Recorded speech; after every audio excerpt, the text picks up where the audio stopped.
नमस्कार दोस्तों, मेरे प्यारे साथियों, मैं संजय सिंह राणा आपके बीच आज पुनः उपस्थित हुआ हूँ। दोस्तों, हम बात कर रहे हैं, हम जो यह सरकार बनाते हैं, जिन्हें हम चुनकर देश की बागडोर सौंपते हैं और वो वहाँ कुर्सी पर पहुंचकर, सत्ता में पहुंचकर जो ये विकास कार्य करते हैं, जो भी देश के लिए कार्य करते हैं, सड़क बनाते हैं, संसाधन की व्यवस्थाएं कराते हैं, भारत को मजबूत बनाने के लिए देश की सेना को अच्छे उपकरण मुहैया कराते हैं, क्या ऐसा कर वह देश के ऊपर उपकार कर रहे हैं? इन राजनीतिक पार्टियों की, सत्ताधारी पार्टियों की तो सोच हमें लगता है यही है कि वह जब सत्ता में आते हैं, जो भी कार्य करते हैं, जबकि उस कार्य में पैसा देश का लगता है, संसाधन देश का लगता है, इन्हीं काम के लिए हम चुनकर आपको वहां भेजते हैं, तो उन्होंने ऐसा अपना मोटिव क्यों बना रखा है कि जैसे वो हम पर, हमारे देश पर एहसान कर रहे हैं? मेरे दोस्तों, ऐसी राजनीतिक पार्टियों को हमें यह बताने का समय आ गया है कि ऐसा कर वो हम पर कोई एहसान नहीं कर रहे हैं, बल्कि एहसान तो हमारी जनता ने उन पर, राजनीतिक पार्टियों पर किया है, उन सत्ताधारी पार्टियों पर किया है कि उन पर भरोसा कर उनके हाथों में देश की बागडोर को सौंपा गया है। लेकिन मेरे दोस्तों, बहुत ही अफसोस के साथ मुझे कहना पड़ रहा है, हमारी इन राजनीतिक पार्टियों की सोच इतनी निम्न है, हमारी इन राजनीतिक पार्टियों की इतनी निम्न स्तर की कार्यशैली है, हमारे इन राजनीतिक पार्टियों के कार्य करने का दायरा इतना संकुचित है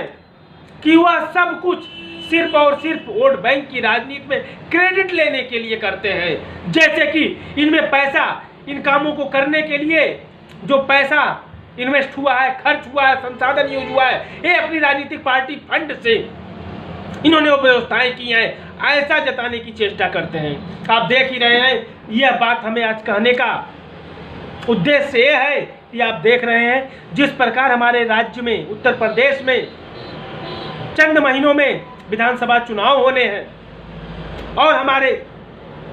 सत्ताधारी पार्टी, हमारे देश की सत्ताधारी पार्टी, हमारे राज्य की सत्ताधारी पार्टी जनता को गुमराह करने के लिए क्रेडिट लेने की होड़ मची हुई है। चाहे वह पूर्वांचल एक्सप्रेस हो, चाहे वह नौ मेडिकल कॉलेज हो, जबकि सरकार यह भी नहीं देख रही है। बहुत ही अफसोस के साथ कहना पड़ रहा है कि हमारे प्रधानमंत्री महोदय और मुख्यमंत्री महोदय,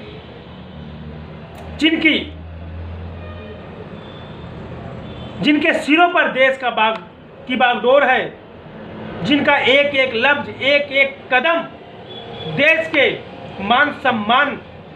को प्रदर्शित करता है, ऐसे महत्वपूर्ण सर्वोच्च संवैधानिक पदों पर बैठे हुए लोगों के द्वारा आधी अधूरी व्यवस्थाओं, आधी अधूरी निर्माण को लेकर के, आधे अधूरे संसाधन को लेकर के उद्घाटन करने की होड़ मच गई है। आप देख ही रहे हैं कैसे उत्तर प्रदेश में सत्ताधारी पार्टी, हमारे माननीय योगी आदित्यनाथ जी महाराज यह कहते नहीं थकते हैं कि हमने अपने शासनकाल में मात्र 5 वर्षों के शासनकाल में प्रदेश को 9 मेडिकल कॉलेज दिए और हमारे प्रधानमंत्री महोदय के द्वारा उन 9 मेडिकल कॉलेजों का आनंद फानंद उद्घाटन भी कर दिया जाता है। लेकिन जब एबीपी न्यूज ने सर्वे किया, अभी तक तो हम यही जान रहे थे कि हाँ, हमारे प्रदेश को 9 मेडिकल कॉलेज मिल गए हैं। जनता आंख बंद करके हम इनके कहे बातों पर भरोसा करते हैं, लेकिन इनके द्वारा जैसे हमें छला जाता है, उस छल को जब हमारे सामने उसका पर्दा खुलता है तो हमारे दिलों में दुख होता है कि ऐसे महत्वपूर्ण पदों पर बैठे हुए ऐसे गरिमामय व्यक्तियों के द्वारा जनता को गुमराह किया जा रहा है। यह बहुत ही शर्म की बात है। अभी सर्वे में देखा, जैसे एबीपी न्यूज ने अपनी जांच रिपोर्ट में दिखाया घंटी बजाओ में, कि 9 मेडिकल कॉलेज की जो उद्घाटन प्रक्रिया माननीय प्रधानमंत्री महोदय के द्वारा की गई, वह सभी आधी अधूरी व्यवस्थाएं हैं। उनमें कहीं कहीं तो अभी 50% काम भी नहीं हुआ है। न तो कहीं अब कहने को 300 बेड के मेडिकल कॉलेज तैयार हो गए हैं, लेकिन धरातल पर ओपीडी अभी तक किसी भी मेडिकल कॉलेजों में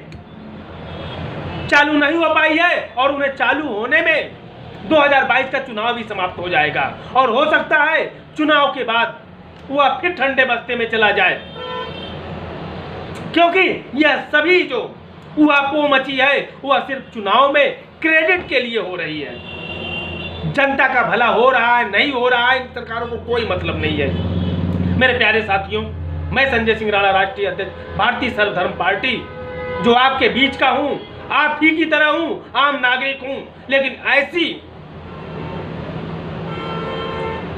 बरगलाने वाली बातों से, गुमराह करने वाली बातों के कारण हमारा दिल बहुत दुखता है। और मैं अपनी जनता से यही अपील करता हूं, इसीलिए मैंने राजनीतिक पार्टी का गठन किया। मैं जानता हूं हमारे लिए राजनीति की डोर बहुत ही कठिन है, क्योंकि हमारे पास न संसाधन है, न पैसा है, न लोग हैं, सिर्फ है तो है जज्बा, जुनून, देश के लिए सर कटाने की ललक और देश को भ्रष्टाचार, जातिवाद, सूची रूपी शब्दों को समाप्त कर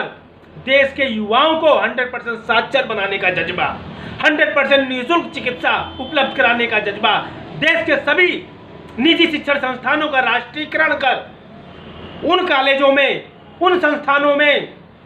उन इंस्टीट्यूटों में देश के आम नागरिकों को निःशुल्क शिक्षा व्यवस्था मुहैया कराने का जुनून सवार है। और ऐसा तभी संभव होगा मेरे दोस्तों, जब इन गुमराह करने वाली राजनीतिक पार्टियों का आप बहिष्कार कर हम जैसे जमीनी स्तर से जुड़े हुए,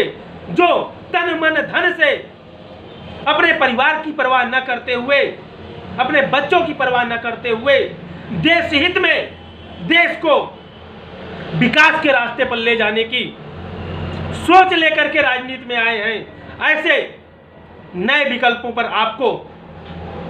भरोसा करना होगा मेरे दोस्तों, आपको इनका साथ देना होगा। ऐसे नहीं तो ये हमें ऐसे ही गुमराह करते रहेंगे। आप देख ही रहे हैं शिलान्यास के नाम पर सत्ताधारी और विपक्ष किस प्रकार होड़ लेने की जुगत में है, होड़ लेने की, क्रेडिट लेने की होड़ मची हुई है मेरे दोस्तों। इसीलिए मेरे दोस्तों, मैं एक बार पुनः आपसे हाथ जोड़कर प्रार्थना करता हूं, आपका ये छोटा भाई संजय सिंह राणा भारतीय सर्वधर्म पार्टी को मजबूत बनाने की आपसे अपील करता है, जिससे आपके बच्चों को 100% निःशुल्क साक्षरता और 100% निःशुल्क चिकित्सा व्यवस्था मुहैया करा।